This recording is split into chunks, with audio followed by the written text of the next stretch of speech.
Hello students, बेटा आज का जो चैप्टर हम लोग स्टार्ट करने जा रहे हैं वो एग्जामिनेशन पॉइंट ऑफ व्यू से बहुत इंपॉर्टेंट है।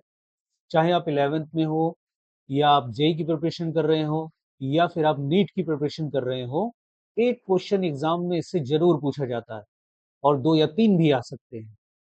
तो ये चैप्टर हम लोगों का 11th फिजिक्स का पहला चैप्टर है और इस चैप्टर का नाम है units and measurement.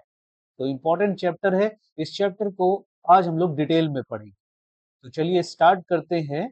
Units and measurement.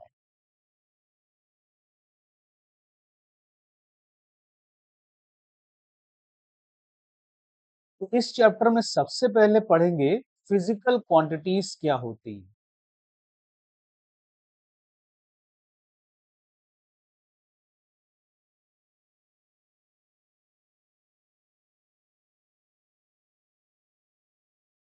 देखिए, ऐसी जितनी भी क्वांटिटीज जिनको हम मेजर कर सकते हैं वो सभी क्वांटिटीज कहलाती हैं physical quantities. Quantities which can be measured called physical quantities। ठीक है, ऐसी जितनी भी क्वांटिटीज जिनको हम मेजर कर सकते हैं उन्हें कहते हैं फिजिकल क्वांटिटीज। जैसे कि फॉर एग्जांपल मास। मास को हम वेइंग बैलेंस से मेजर कर सकते हैं। लेंथ। लेंथ को हम मीटर स्केल से मेजर कर सकते हैं। टाइम।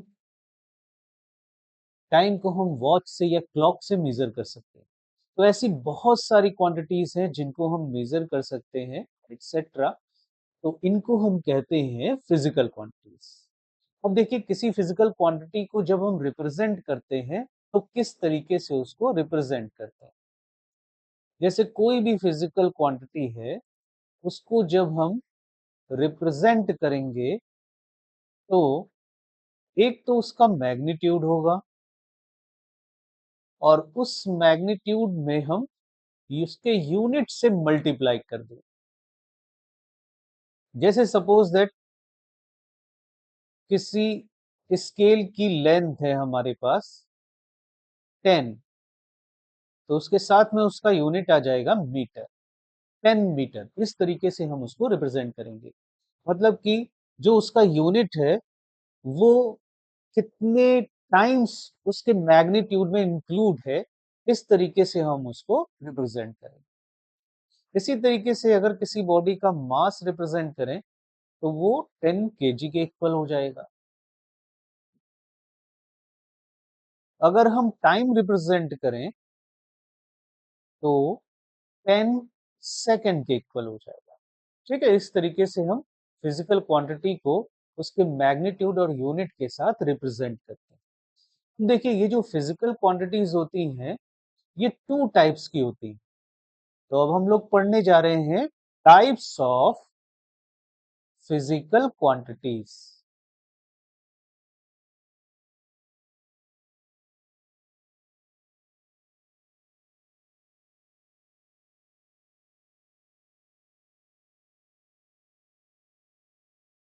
तो देखिए, ये जो फिजिकल क्वांटिटीज हैं ये मेनली टू टाइप्स की होती हैं।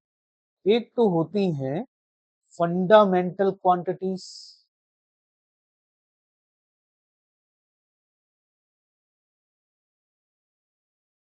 और दूसरी होती हैं डिराइव्ड क्वांटिटीज।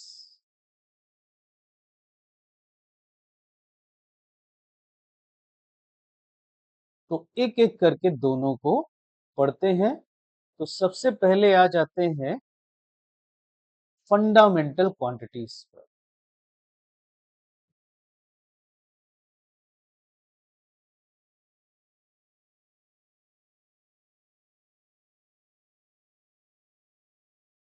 देखिए, ये वो क्वांटिटीज होती हैं जो किन्हीं और क्वांटिटीज पर डिपेंड नहीं करती हैं। इनको कहते हैं fundamental quantities. Quantities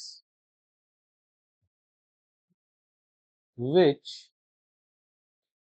do not depends on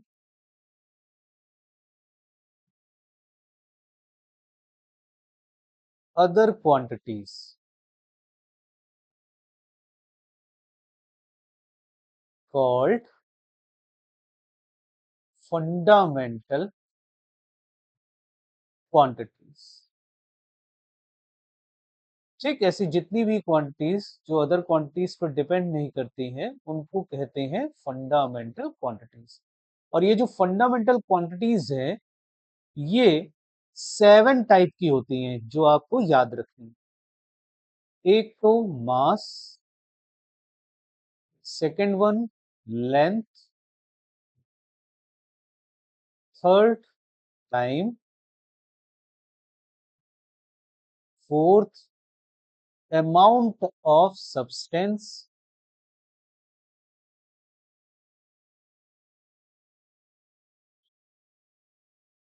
fifth luminous intensity,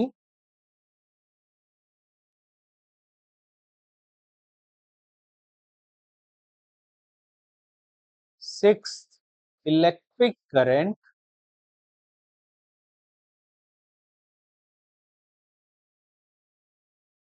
and seventh temperature।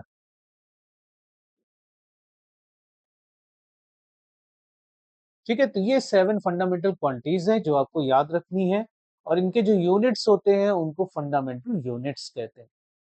इसके बाद सेकंड पॉइंट पर आते हैं। सेकंड है डिराइव्ड क्वांटिटीज।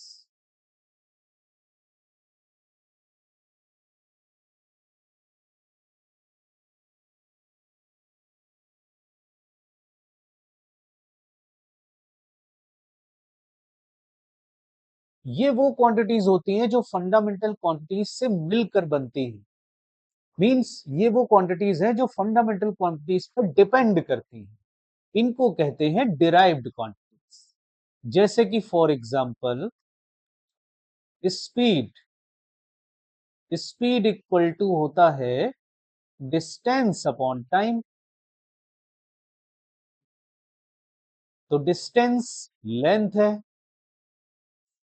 और अपॉन टाइम, और ये दोनों फंडामेंटल क्वांटिटीज हैं। तो देखिए जो स्पीड है वो फंडामेंटल क्वांटिटीज पर डिपेंड करती है, तो इसका मतलब स्पीड जो है वो एक डिराइव्ड क्वांटिटी है।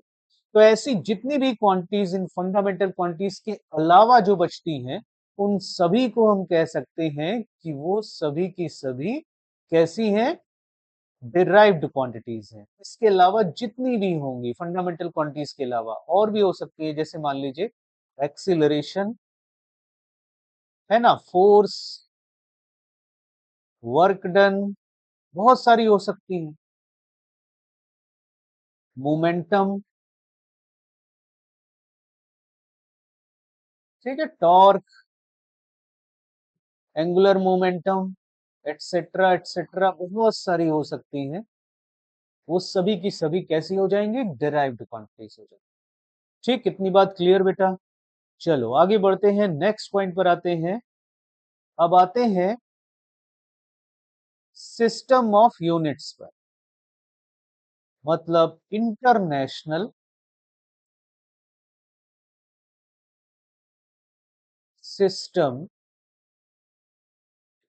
Of units.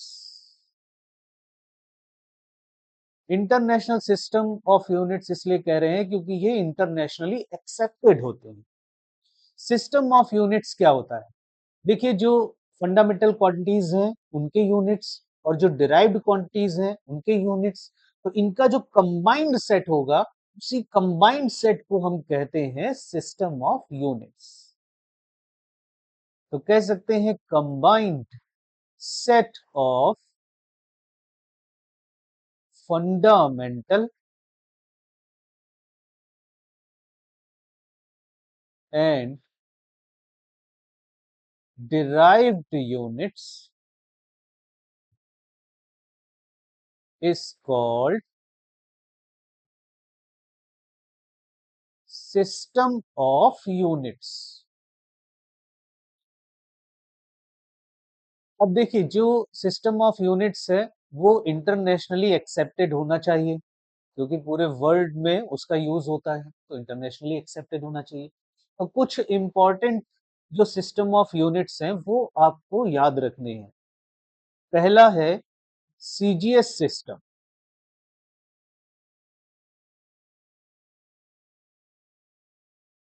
जैसा इसका नाम है सीजीएस सिस्टम, मतलब सेंटीमीटर, ग्राम एंड सेकेंड। तो इसमें जो सेंटीमीटर है वो लेंथ का यूनिट है, ग्राम मास का यूनिट है, और सेकेंड टाइम का यूनिट। फिर सेकेंड सिस्टम है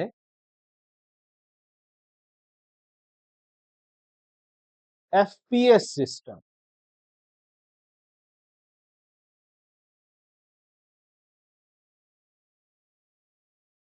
मतलब कि फुट, पाउंड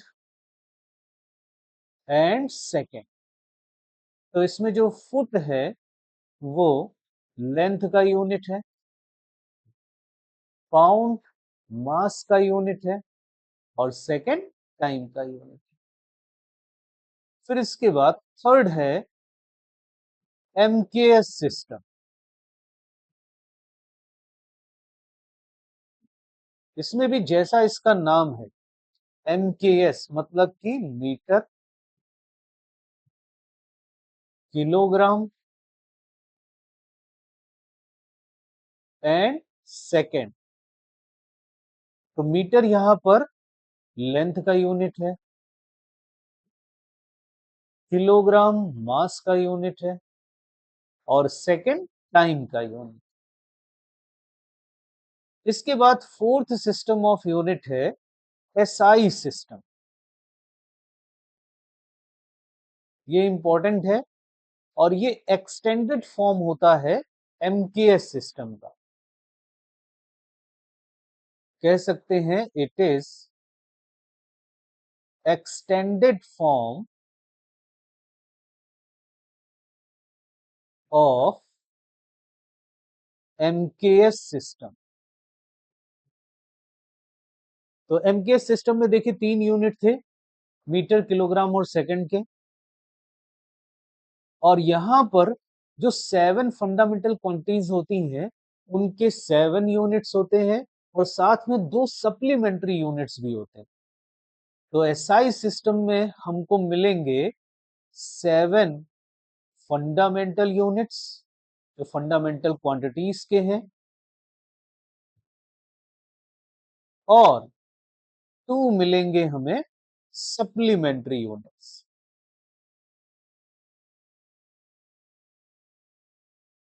सप्लीमेंट्री यूनिट्स जो कि 2 एंगल के यूनिट होते हैं, एक प्लेन एंगल और एक सॉलिड एंगल। तो इसमें टोटल हमको 9 सिस्टम ऑफ यूनिट्स मिलेंगे। तो चलिए देखते हैं कौन कौन से हैं, और फिर इनके सिंबल भी हम लोग समझेंगे कि क्या होते हैं।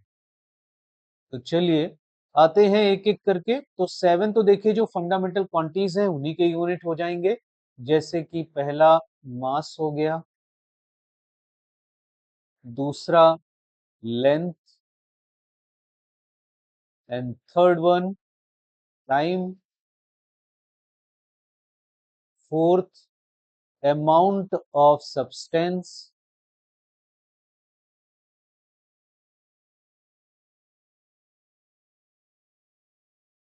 and fifth luminous intensity,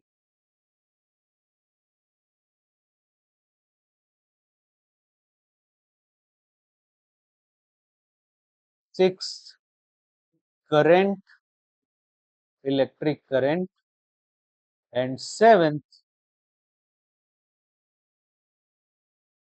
temperature।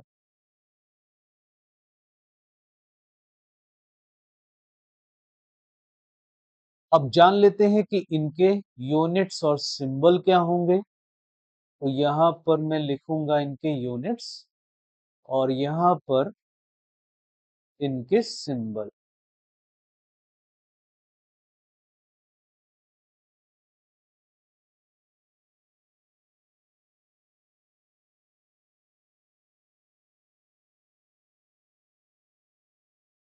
तो केजी का यूनिट होता है किलोग्राम,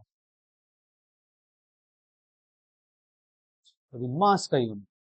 लेंथ का यूनिट होता है मीटर। टाइम का यूनिट होता है सेकेंड। अमाउंट ऑफ सब्सटेंस का यूनिट है मोल। ल्यूमिनस इंटेंसिटी का यूनिट है कैंडेला। इलेक्ट्रिक करंट का एम्पियर और टेम्परेचर का केल्विन। इनके सिंबल, किलोग्राम को केजी से डिनोट करते हैं, मीटर को स्मॉल एम से डिनोट करते हैं, सेकंड को स्मॉल एस से डिनोट करते हैं, मोल को एम ओ एल से डिनोट करते हैं, कैंडेला को सी डी से डिनोट करते हैं, एम्पियर को कैपिटल ए से और केल्विन को कैपिटल के से। इस तरीके से इन 7 फंडामेंटल क्वांटिटीज के ये सिंबल होते हैं और ये यूनिट्स होते हैं। ठीक है, उसके बाद तो सप्लीमेंट्री यूनिट्स भी हैं।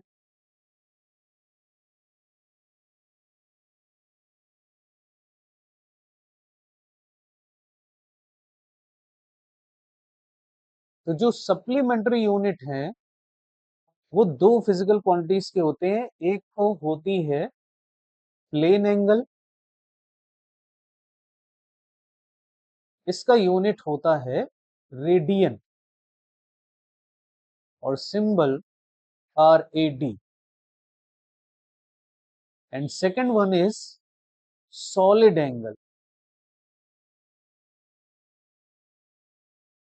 और इसका यूनिट है स्टेरेडियन और इसको शॉर्ट में एस आर से डिनोट करते हैं। इसका सिंबल एस आर होता है। ठीक है, तो चलिए आगे बढ़ते हैं। अब पढ़ लेते हैं प्लेन एंगल और सॉलिड एंगल एक्चुअल में होते क्या है। तो सबसे पहले आते हैं हम लोग प्लेन एंगल पर।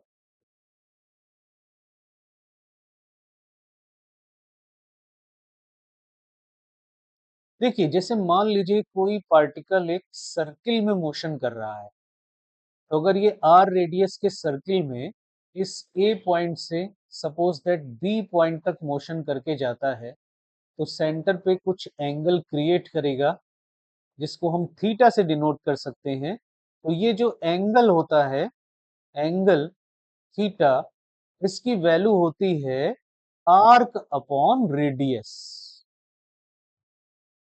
जहां आर्क ए बी लेंथ की वैल्यू है सर्किल के ऊपर और रेडियस उसका सर्किल का आर होता है।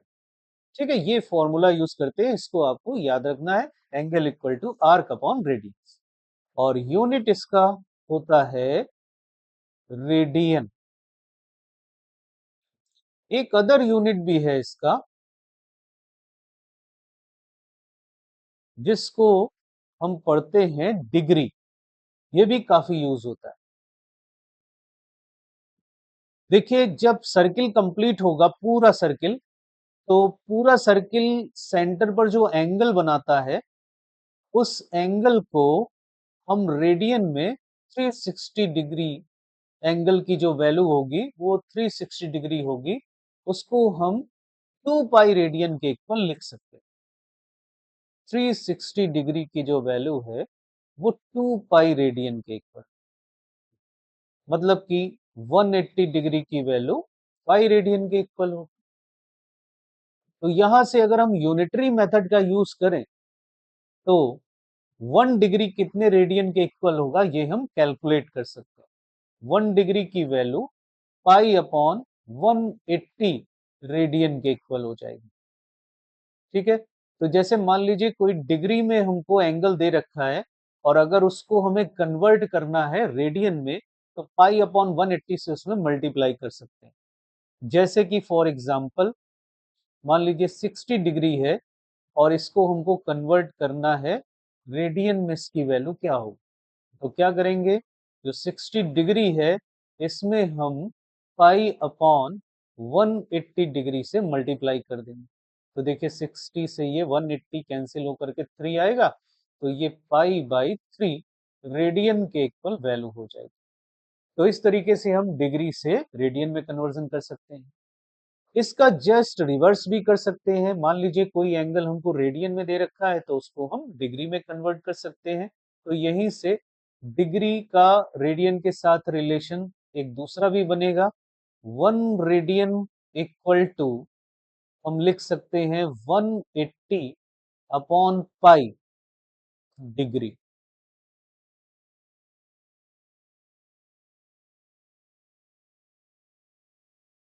तो सपोज दैट हमको रेडियन में अगर कोई वैल्यू दे रखी है एंगल की, जैसे suppose that pi by 2 radian. अब इसको कन्वर्ट करना है हमें डिग्री, ठीक है, कितने डिग्री के इक्वल हो। तो हम क्या करेंगे, यहां पर हम 180 बाई पाई से इसमें मल्टीप्लाई कर देंगे। तो pi by 2 into 180 by pi, तो पाई से पाई कैंसिल, तो ये आ जाएगा 90 डिग्री के इक्वल। तो इस तरीके से हम रेडियन से डिग्री में कन्वर्जन कर सकते हैं। ये क्लियर हुआ बेटा सबको। चलो नेक्स्ट पॉइंट पर आते हैं। अब पढ़ते हैं सॉलिड एंगल के बारे में। तो सेकंड पॉइंट है हमारा सॉलिड एंगल। सॉलिड एंगल को इस तरीके से ओम से डिनोट करते हैं। इसको कैसे कैलकुलेट करेंगे, देखिए यहां पर हमने एक स्फेयर ले रखा है आर रेडियस का। ये आर रेडियस का एक स्फेयर है और इस स्फेयर के सरफेस पर हमने एक सरफेस एरिया कंसीडर कर लिया है। सपोज दैट ये वो सरफेस एरिया है जिसको हम डीए कह रहे हैं। तो इस पूरे सरफेस एरिया को हम सेंटर से मिला देते हैं। तो देखिए ये जो सॉलिड एंगल यहां हमें मिलेगा 3 डायमेंशन में, इसकी वैल्यू हम लिख सकते हैं ये डी ओम के इक्वल होगा, क्योंकि स्मॉल एरिया है डीए। तो सपोज दैट उसका सॉलिड एंगल सेंटर पे बनता है ओ पर डी ओम के इक्वल। तो सॉलिड एंगल डी ओम इज इक्वल टू होता है डीए अपॉन आर स्क्वायर। ये इसका फॉर्मूला है इसको कैलकुलेट करने का। तो जैसे सपोज दैट मान लीजिए पूरे स्फेयर का सेंटर पर कितना एंगल बनेगा, अगर वो हमें कैलकुलेट करना हो। एक एग्जांपल लेकर इसको हम सॉल्व कर लेते हैं। जैसे सपोज दैट हम चाहते हैं angle of whole solid sphere